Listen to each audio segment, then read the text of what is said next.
štai ir prasideda mūsų kelionė, kuri kažkiek turi panašumų į praeitą. Taip pat laukia bemiegė naktis. Taip pat keliausime į Rygą, bet tuo panašumai baigėsi, nes dabar keliausime į Paryžių. Ir keliausim keturiese, iš kurių esam dviese su vežimokais.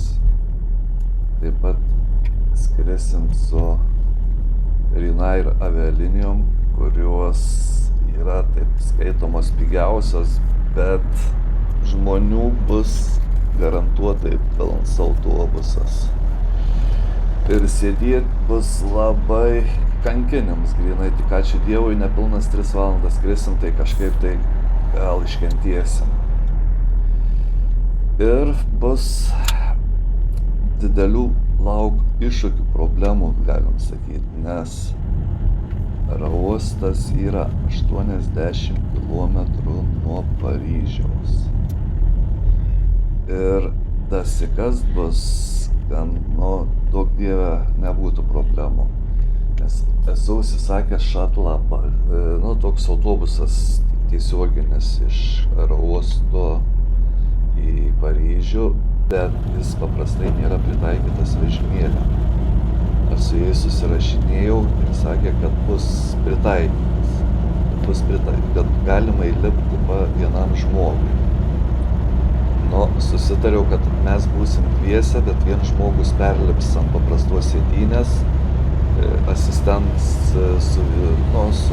sulankstys tą vežimėlį ir galėsim važiuoti dviese. Bet tai aš tariaus ten su kažkokiu tai iš ofiso, kažin koks bus vairuotojas ir kaip jis elgsis,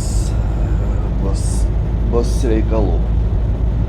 Taip pat yra transportas visas Paryžiui ir gan siaubingas, nes pavyzdžiui yra metro statyta prieš 120 metų kažkur tai. Ir to pritaikymą neįgaliesiem ten yra labai mažai, nes pavyzdžiui yra 16 linijų, pilnai pritaikyta bus tai viena linija, bet į metro lyst net bus baisu, nes gali lysti ir neaišku paskiau kaip išlysti ir kur išlysti. Naktinėjam Rygos aerouoste, kokias 3 valandas mums jie čia reikės naktinėti. Ir kadangi su vežimėliais visada reikia atvykti anksčiau, kad jie spėtų suruošti mums visą tą įrangą, lėktuvo įgulą perspėti. Ir jeigu pavyks, tada pasistengsiu nufilmuoti visą tą įlaipinimo procedūrą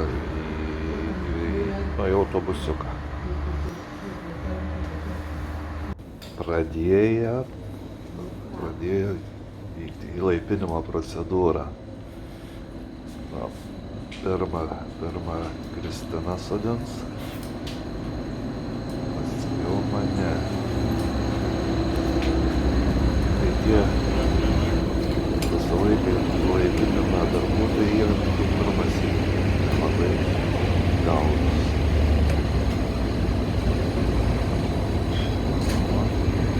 Kristina pirma užkelta.